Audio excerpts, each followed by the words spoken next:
Welcome back to the channel. Journey with Mike and Penny channel, by the way. Hey, welcome back to Journey with Mike and Penny.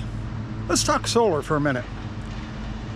By the way, I am no expert, so don't do what I do. Do your own research. Get it figured out for yourself. That's always the best thing. Got several neighbors out here mowing yard. On our new Alliance Avenue, we came with the one big panel, which is 400 watts. I wanted to add more, so originally I was just going to put these three and the one. Those are 100 watt panels each. So looking at here at my notes, the 400 watt panel produces 12.2 amps and 41.2 volts.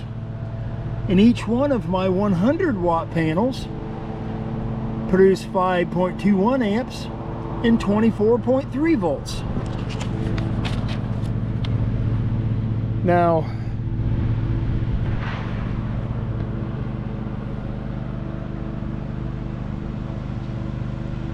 times 4, I thought I could just add all these together. Actually thought I would just make a series loop, go right into the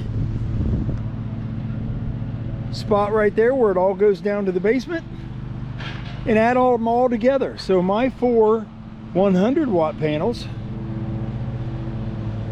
was going to, on series, would add up to 97.2, and then in series the amps don't go up, only the voltages, so the amps would stay at 5.21. So let me show you my very first run at it. In series, I would have ended up with 138.4 volts, and because it doesn't add up the amps, the highest amp was 12.28. I quickly realized that my Rover 40 charge controller, actually I should show you that, down here on the bottom, it'll hold up to 40 amps and 100 volts.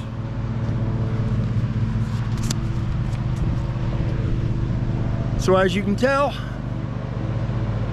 I was going to be over on volts. So then I started getting research, or doing more research. I am not a solar expert, but I realized with the panels being so far off on voltage that they don't play well together. They would be trying to shove more volts through my 100 amp panels than they can handle. And so it would either be a long or a large voltage drop, or it just isn't very efficient and wouldn't work hardly at all.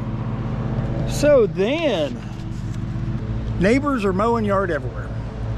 So because the voltages and amps are so different on 4 100 watt panels and one 400 watt panel, I decided to try to run them in parallel. So 2 of my 100 watt panels together in series would be 5.21 volts, or amps, sorry, but then they would be 48.6 volts, which is closer to the 400 watt panel because it's 12.28 amps and 41.2 volts. But I ended up knowing that, or found out that that really didn't work either. So I'm really trying not to run more wires down through the roof. So then I thought, you know what? I'll run 2 in series, hook them in parallel to the big panel, which would end up running about 41.2 volts and about 10.42 amps. But when I did that, it still just didn't play well together. I wasn't hardly getting anything because I think the amps and volts was just fighting with each other. So what I ended up doing, I had 2 solar controllers. One that came with it for this 400 watt panel, and then I had the Rover 40 for my other 4 100-watt panels, which I had a spare on there. I'll tell you about that in a second. So all in all, my first solar system is the original one, 400 watts, going down to a Victron 30 amp charge controller. These 4 are in series, and then I have another one because my Rover 40 will only hold up to 100 volts. These being 24.3, I couldn't have them all in series. I ran these 4 in series, and the last one connects into parallel into that row of series, and one all by itself in parallel. And then Alliance is supposed to put a brown cap on the wire chase that goes down into the basement. Well, you see a brown cap right here. Okay, that goes into a tank. It's a vent. That's an attic vent. Looked at that one. Well, look, there's a wire chase that goes all the way to the basement. So let's go to the basement and we'll see where that goes. So here we are in the basement. I had all this out. I had removed this carpeted panels and that one because I thought the wire chase was going to come down, pop over there. But right there it is. So my wires for my second solar system comes down. Then I have it going across the ceiling through the front wall. So here it is. Here it's coming through the front wall, going to the circuit breaker switch, to my second charge controller. Over here, of course, to the positive and negative bus bars. Here's my first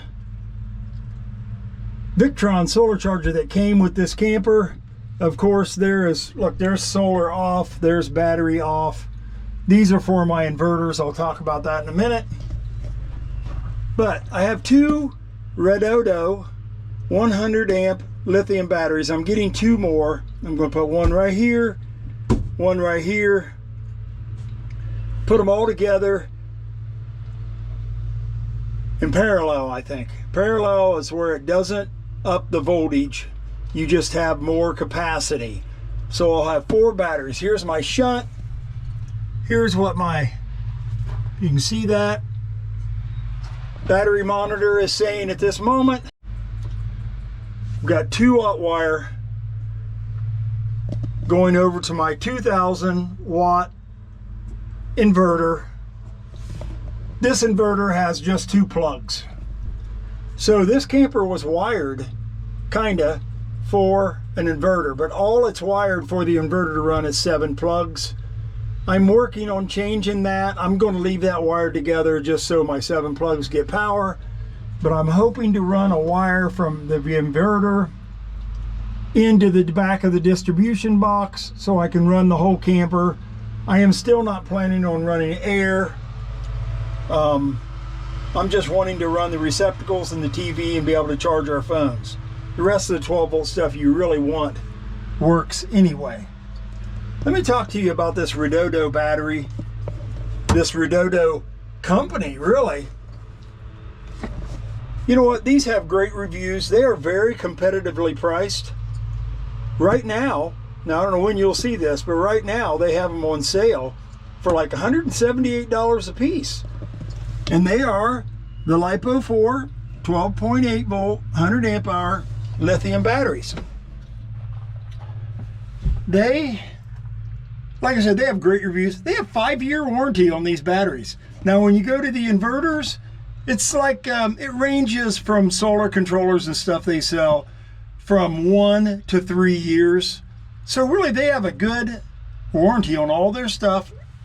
According to their website, they are tested vigorously for defaults, that kind of stuff, trying to make the best product they can. I've had these now for about 2 years. So I've not had any troubles. I do have bags, and I am going to put heaters on them for this winter before we go to Florida, so they're okay. You know, I just can't say enough about them. They right now have 8% off of their store wide. So, you know, if you happen to go there, you can use Mike and Penny as a promo code to get even more off. So, you know, check them out. They are a good company. I also like how they say, if you put an email into us, they will get back with you within 24 hours. So, you know, some places you don't ever hear back, or you can't ever talk to a real person. I hate that. So really, they are doing very well in the realm of lithium batteries, not being some of the TMU batteries. You know, TMU batteries are definitely cheaper, but I think you're going to get what you're paid for. These are made out of the highest grade cells you can get. You know, all sounds good. So keep in mind, I am not, get over out of the sun so I'm not so bright. I am not a solar expert. I did do a lot of reading. You know, if you see something I did wrong, let me know, because I want to fix it. I put fuses on all my solar panels, got fusers and a main fuse in between the batteries and everything. So I tried to do everything the best I could to my ability, which sometimes ain't that good. But if you like this video, please comment, subscribe. Could you please ring that bell?